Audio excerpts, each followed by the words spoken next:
Today we are going to begin by looking at 4 different fraction models using addition, subtraction, multiplication, and division. Let's begin. First, we will be adding fractions using fraction bars. The addition sentence we'll be working with today is 3/4 plus 1/2. When using the fraction bars, I often remind students to always have their one whole model at the top of their desk to remind them what the one whole is. This also helps students as they continue to build models with mixed numbers. Here is our one whole model. Remember, this is only to compare. This is not a part of our addition problem. The first part of our addition problem shows 1/2. Here is 1/2 in a fraction bar. We can see that the blue 1/2 is half of the one whole. There would be 2 halves to make one whole. Next is our 3/4 model. 3/4 mean I have 3 1/4. You can see by the model below that there are 3 1/4 pieces on the screen. Some students struggle to see that there is a 1/4, 3 1/4, and 3/4. It is important to remind them that the numerator shows how many parts and the denominator shows how many parts of the whole. So I need 3 1/4 pieces. To add these numbers, I must have a common denominator. In my current addition sentence, I have 2 unlike or uncommon denominators. One denominator is 4 and 3/4, and the other denominator is 2 and 1/2. I need to change these denominators to be equivalent. If I look on my screen, I can see that 2 1/4, so 1/4 and another 1/4 make up 1/2. Therefore, I can split this 1/2 into 2 1/4 pieces. After splitting that 1/2 into 2 1/4 pieces, I can then add as normal across my numerators while the denominators stay the same.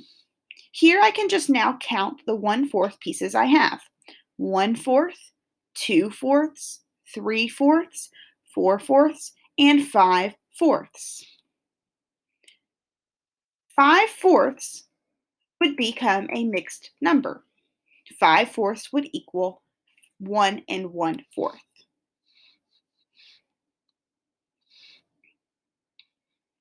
Next, we are going to be subtracting fractions using the fraction bars that we also used on the previous screen. Our subtraction sentence for this problem is 1 and 1/3, that is a mixed number, 1 and 1/3 minus 4/6. Here is our one whole that we will use only to compare our models below. This is not a part of our subtraction sentence. I began by showing my 1/3. I have one whole and one additional 1/3. So here's my one whole, and I have one additional 1/3. I went ahead and broke those up into 1, 2, 3, 4 thirds. That is equivalent to 1 and 1/3. Next, I need to make 4/6. Here is 4/6. That shows 4 1/6 pieces.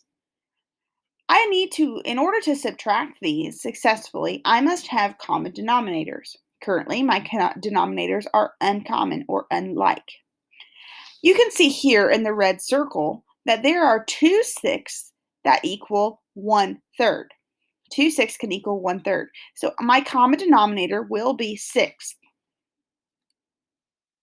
Here I am showing this 4 thirds broken up into 1/6 pieces. You can see that the length of these fraction bars are equivalent. Here I can show you that here's 1/3 to 1/6. Here's 1/3 to 1/6. Here's another 1/3 showing 2 1/6 pieces. And here's the fourth 1/3 throwing 2 more 1/6 pieces. And here is the 4/6 that we will be taking away from them. So 1 and 1/3 minus 4/6. Let's take away our 4th sixth. 1 sixth, 2 sixths, 3 sixths, 4 sixths. I am left with 4 sixth pieces on my screen. I now need to simplify these back as 4 sixths can be simplified. Just as we had shown above, our 1/6 pieces can be simplified back to 1/3 as 2 1/6 fit into the 1/3 model. Here at the bottom of your screen, you see this in the numeric model. 1 1/3 minus 4 sixths equals 4 sixths. We then simplify that to 2/3. Great job. Next, we will be multiplying fractions. We will be multiplying fractions using the standard multiplication model. The multiplication sentence that we will be using for this model is 3/4 times 1/3. It is important to remember that when multiplying and dividing fractions, you are not required to have a common denominator.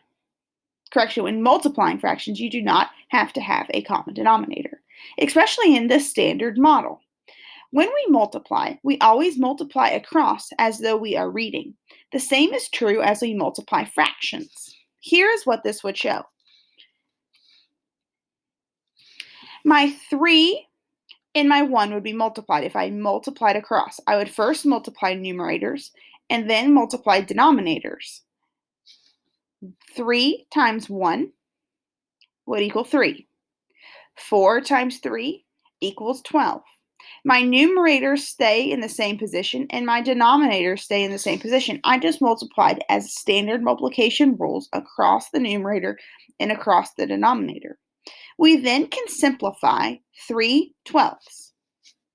I know because of my memorized math facts that 3 is a multiple of 12. Therefore, I can simplify by dividing 3 by 3, which would equal 1, and 12 by 3, which would equal 4. Therefore, my simplified fraction would be 1/4.